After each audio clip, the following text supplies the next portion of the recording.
YouTube family, welcome. Smash like and subscribe as we react to the managerial musical chairs in the French top flight. Vamos! Paris Saint-Germain is not an easy team to coach. Winning domestic honors is a prerequisite, and making sure big egos are happy is part of the job description. And anything less than lifting the Champions League title is grounds for dismissal. Mauricio Pochettino couldn't get it done and is now being pushed aside for the reported introduction of Christophe Galtier, a man with a stellar reputation within Ligue 1, but lesser known outside France. Jonathan Johnson joins me to discuss what the immediate future holds in store for one of the world's richest teams. Qué Golazo begins right now. Hey everybody, welcome to Qué Golazo. Thank you so much for being part of the family. Today's Qué Golazo episode is presented by Gillette Clear Gel Antiperspirant. For those who don't like to sweat, the choice is clear. Gillette is your ticket to all-day freshness. Gillette, the best a man can get. Jonathan Johnson, how are you, sir? Doing very well, thanks. And yourself? I'm good. I'm always good when I see you, my friend, and we talk some French football, specifically a club you know very well, Paris Saint-Germain. We got lots to discuss. Let's begin with, as we are talking, Jonathan Johnson, and as people are watching this as well or listening to it, it's important to note that nothing is official yet, but Christophe Galtier seems to be the front runner for the PSG job. There's a little bit of a Pochettino compensation dispute right now holding up the show. What's the absolute latest? Yeah, so it's still a question of PSG trying to strike that final deal with Pochettino and his staff. Let's not forget that PSG were the ones who actioned that contract extension of Pochettino's last summer. So sort of in a web of their own making here, but there is light at the end of the tunnel. We're not that far away now from Galtier being confirmed as PSG coach. It's just a question of crossing all the T's, dotting all the I's on the paperwork with Pochettino before finally being able to bring in the new coach and allow Luis Campos and Galtier to get to work together as they tackle reshaping this PSG squad after Pochettino's underwhelming time in charge. So we're going to talk about Pochettino in a second, but first of all, Jonathan Johnson, let's talk a little bit more about Christophe Galtier. Literally, he's not known that well outside of France, specifically if you're not a hardcore soccer fan. What kind of a coach, what kind of a manager, what kind of a personality is Galtier? He's a very all-round manager, somebody who has a lot of experience, somebody who has been at some of the biggest clubs in France in some of the most testing environments, and he's proven himself to be a winner there. He did very well, did an underrated job with Saint-Etienne for a number of years, working with little to no budget, keeping them competitive, even managing to win domestic silverware.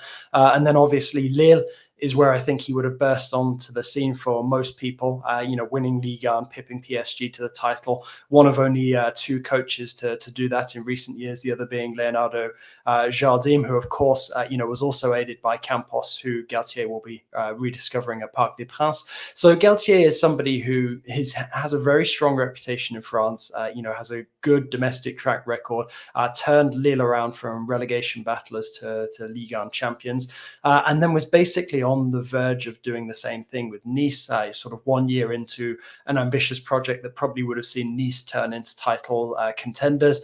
Bit of a dispute there about the direction the club was going in, and that has basically opened the door to PSG being able to snare the best, in my opinion, French coach in France at this moment in time. Now, I realize that a lot of people will probably say, well, why haven't we heard much of Galtier in the Champions League, for example? But, it's also very difficult, unless you are the coach of a PSG, to consistently be in the same European competition season after season. So Galtier, I would say, hasn't had a consistent shot at the Champions League just yet.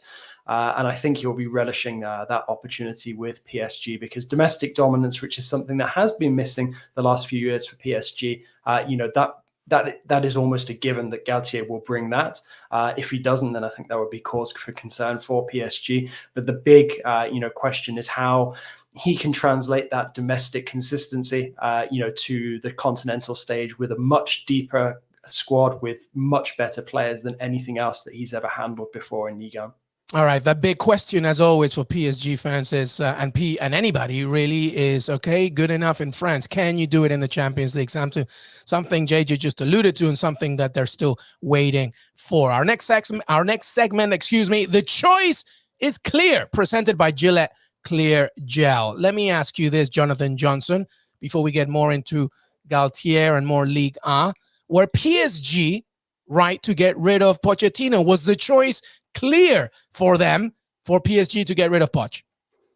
I do think that the choice was clear for PSG at the end of the day. Pochettino had a straightforward remit when he came in. That was to have PSG being dominant domestically and also going far in the Champions League. You could argue one season out of two, he did a fairly decent job of that, because the season that he came in, he had PSG beating the likes of Barca, beating the likes of Bayern Munich, and then just going out to Manchester City in the semi-finals.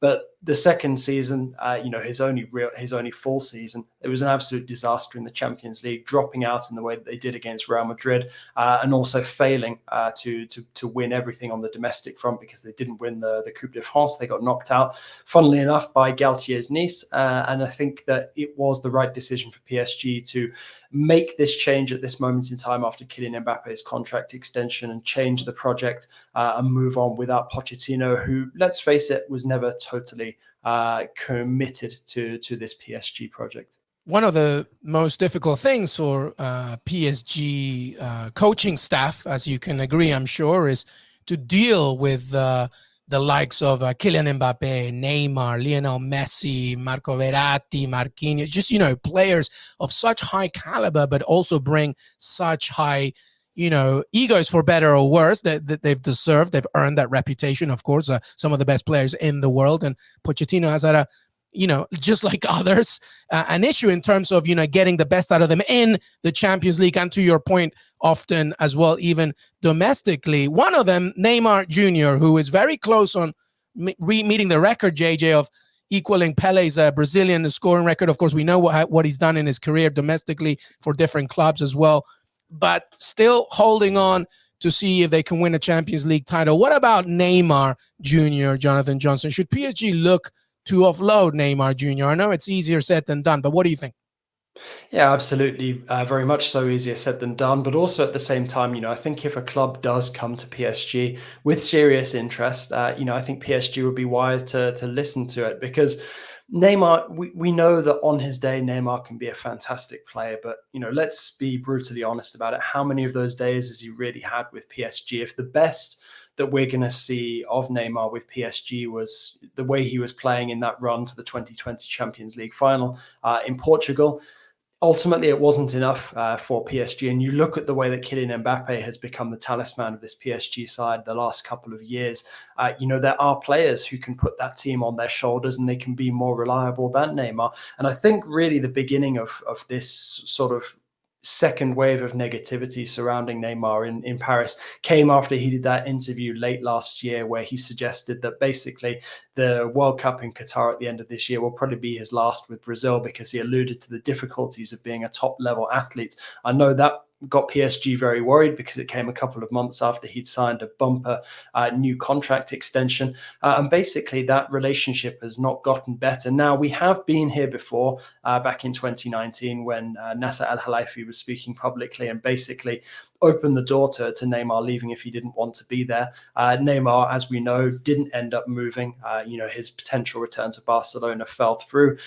He was public enemy number one for a while at Parc des Princes, and then ultimately won the fans over, and it actually produced some of the best form of his career.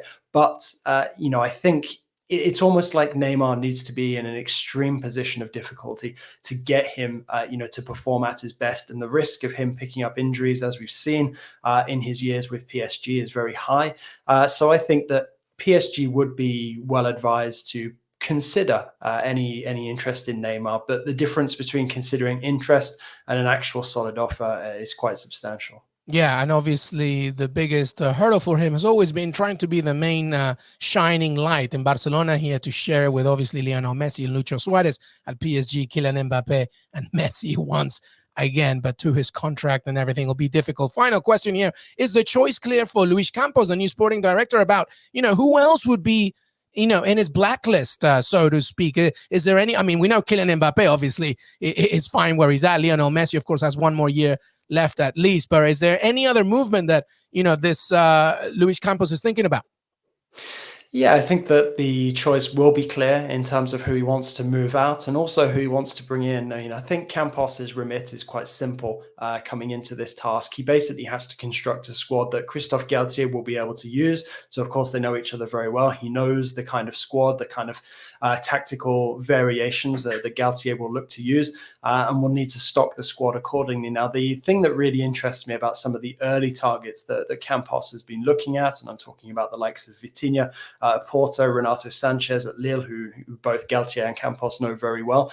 They're looking at boosting that midfield. Now, we know that the midfield has been run exclusively through Marco Verratti over the last couple of years, but it's almost like when Verratti isn't there or isn't on form, PSG have no midfield at all. So I think completely reconstructing that area of the team is a logical, starting point for Campos. So I do think that he will have a clear list in his mind or idea of players that he can potentially try to move on, bring in money for, and others that he can look to bring in, at a substantially lower cost than what we're usually used to seeing with PSG. Well, the choice is clear for PSG. Pochettino is out. What happens next is up to the French giant. That was brought to you by Gillette Clear Gel.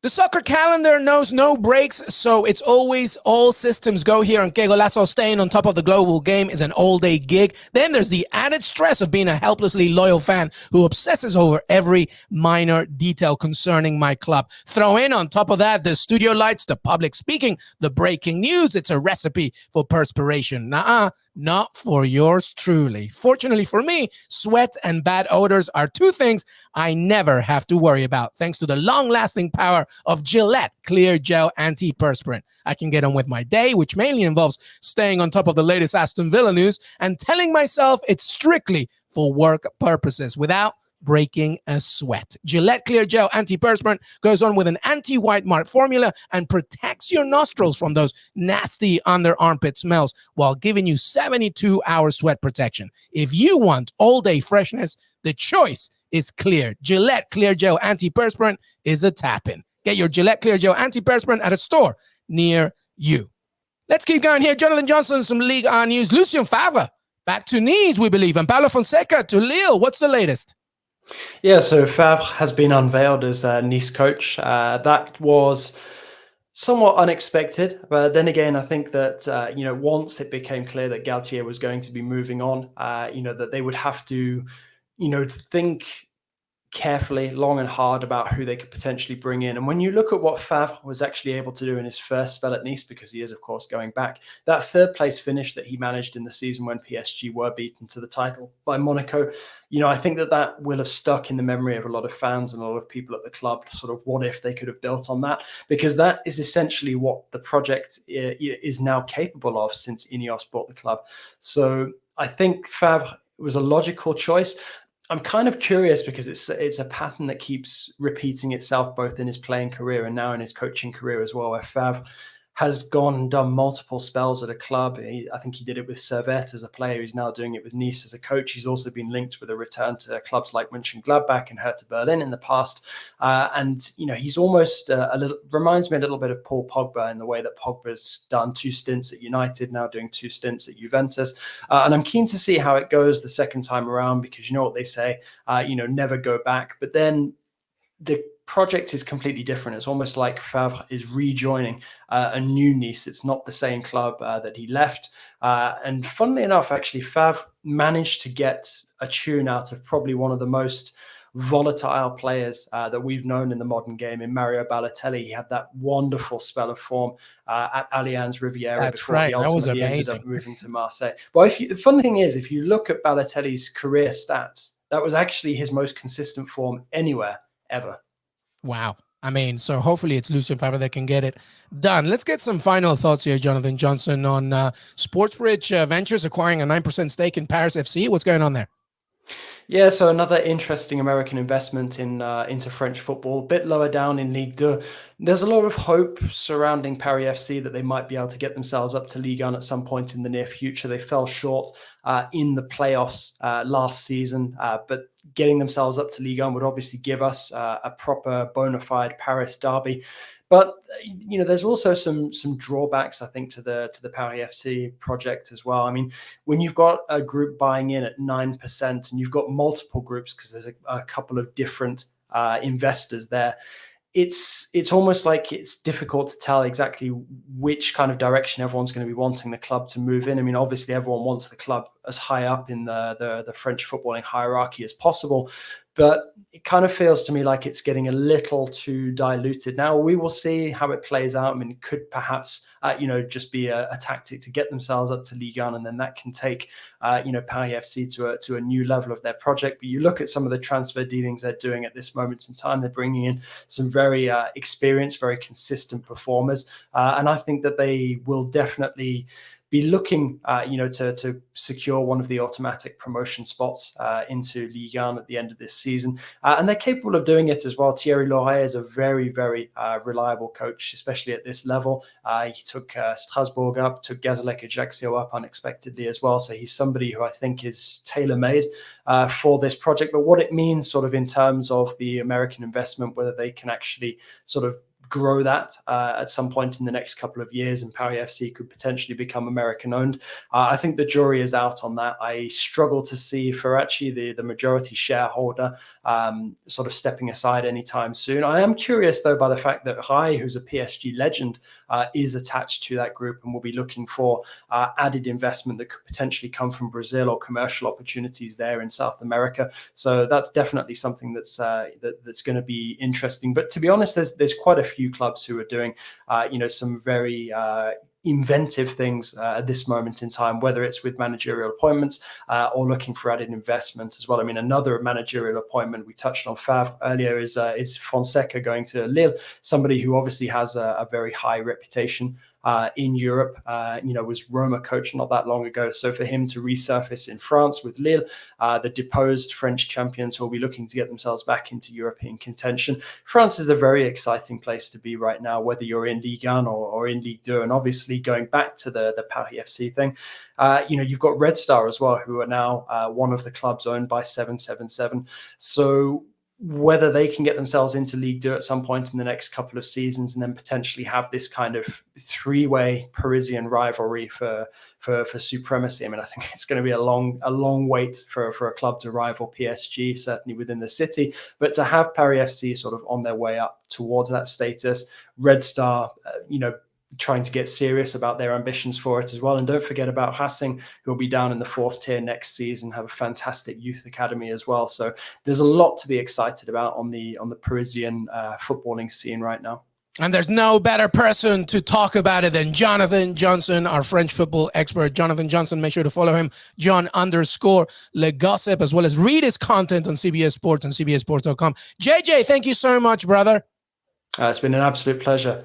All right. Thank you, everybody. Make sure to keep following us on youtube.com/Qué Golazo, Qué Golazo Pod on Twitter, CBS Sports, and your CBS Sports app. We continue our coverage, including Jonathan Johnson, James Bench, Fabrizio Romano, Michael Lahoud, and much more. The World Cup, everything. Qué Golazo continues this summer and beyond. Have a great rest of your week. See you next time.